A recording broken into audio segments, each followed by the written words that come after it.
itu. Bagaimana kemudian soft selling atau membangun citra, membangun koneksi itu akan menjamin itu bisa dikonversi ke sales gitu.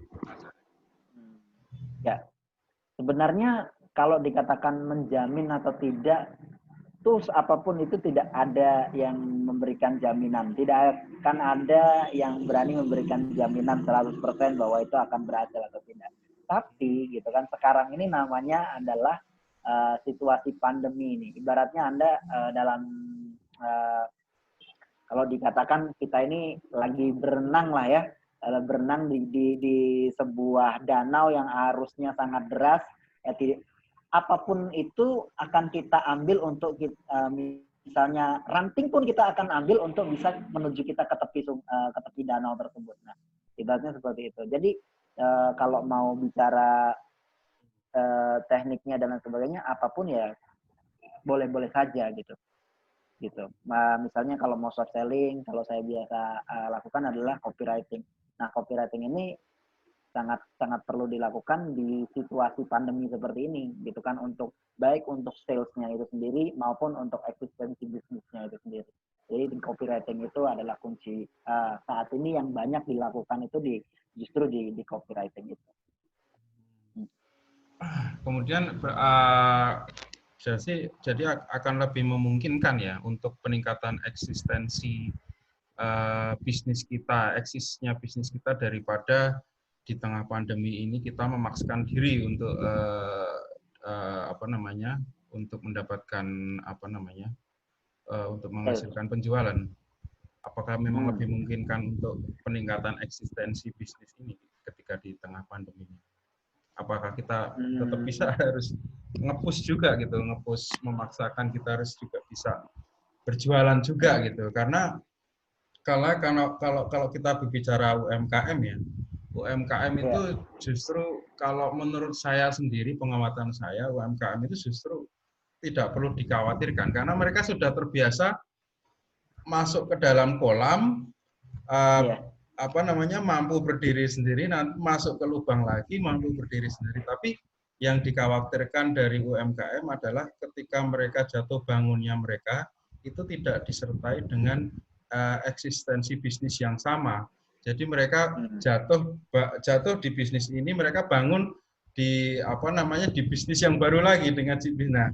Nah itu yang menjadi concern dari eksistensi bisnis ini. Nah, menurut Mas Arief sendiri bagaimana tentang untuk menjalankan eksistensi bisnis itu juga tetap bisa inline dengan penjualan gitu loh. Bahwa dua hal itu bisa dilangsungkan beriringan, itu strateginya seperti apa sih? Ya, jadi kalau ini sebenarnya agak sulit ya untuk UMKM sendiri itu kan. Ibaratnya begini, sekelas KFC aja gitu kan, sekelas KFC ya, itu sampai tutup beberapa gerai gitu kan. Kemudian kita tahu bahwa sekelas mall harus rela tutup juga sama. Itu yang modalnya udah bukan lagi ngomongin jutaan gitu kan, bukan lagi puluhan juta, itu udah ratusan juta loh dia, bahkan miliar dia gelontorkan untuk itu ya. Tapi ya untuk bisa memangkas atau tetap membuat bisnis ini eksis, ya salah satunya kalau inline itu dengan sales pastinya nanti kita akan ketemu caranya sendiri. Jadi kalau kita eksis di bisnis nanti kita ketemu kok, tahu polanya bagaimana kita menjual. Makanya yang di awal tadi itu adalah saat seperti ini adalah saat dimana kita harus berempati dengan pelanggan. Dengan kita berempati gitu kan, dengan kita tahu apa dia keluhannya, kan sebenarnya kita lagi mendengar kan mereka ketika mengeluh, si pelanggan ini mengeluh, kita lagi menyaring, oh iya gimana, terus kita tahu nih cara terbaik untuk kita bisa memasukkan proses bisnis kepada mereka, cara jualannya kepada mereka.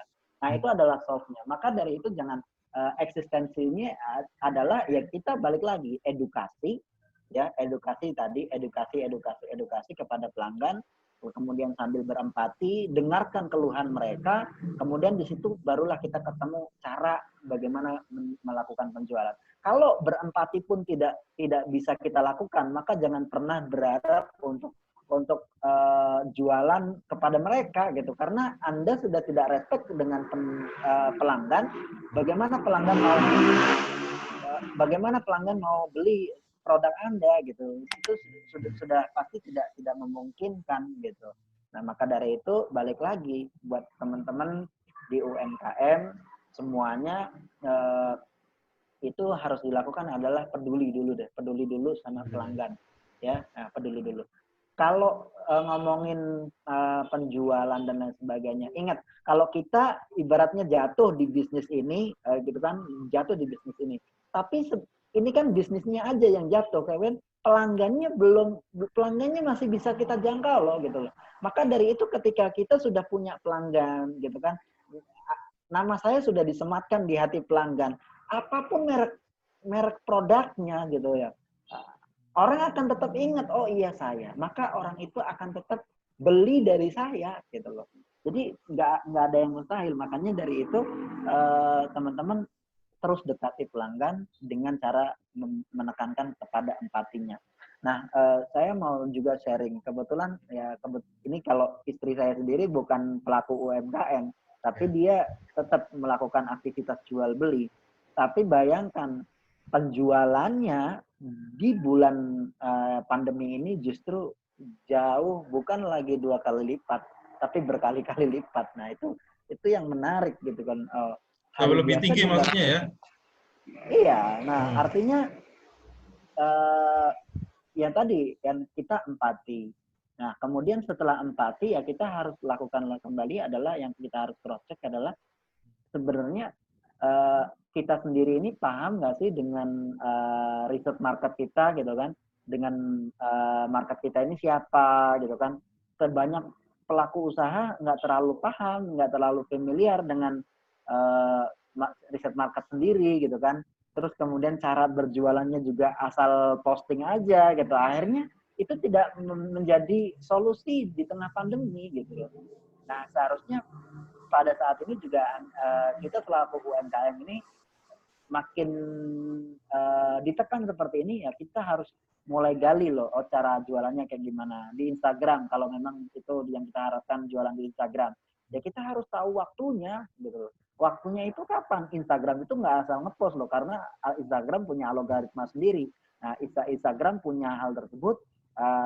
Gimana kita mau mendapatkan engagement yang lebih baik, ya kita harus tahu waktu yang posting untuk Instagram kapan, terus kemudian waktu untuk jualan juga kapan, karena berbeda jualan di saat